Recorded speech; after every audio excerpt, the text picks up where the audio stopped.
ॐ दुर्गां शिवां शान्तिकरीं ब्रह्माणीं ब्रह्मणः प्रियां सर्वलोकप्रणेत्रीं च प्रणमामि सदा शिवां।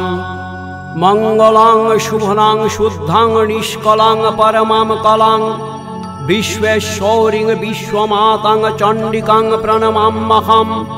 सर्वदेवमयीं देवीं सर्वरोगभयापहां ब्रह्मेश विष्णुनमितां प्रणमामि सदा उमां। बिन्दस्थां बिन्धनिलयां दिव्यस्थाननिवासिनीं योगिनीं युगमातां च चण्डिकां प्रणमाम्यहं।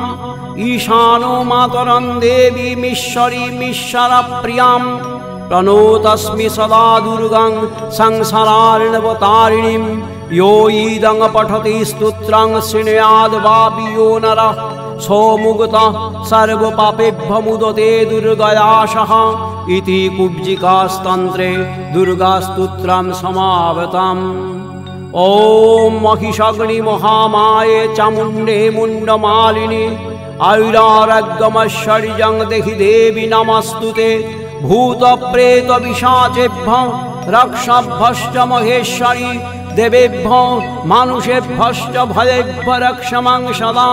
सर्वमङ्गलमङ्गल्ये शिवे सर्वार्थसाधिके उमे ब्रह्माणि कौमारी विश्वरूपे प्रसीद मे।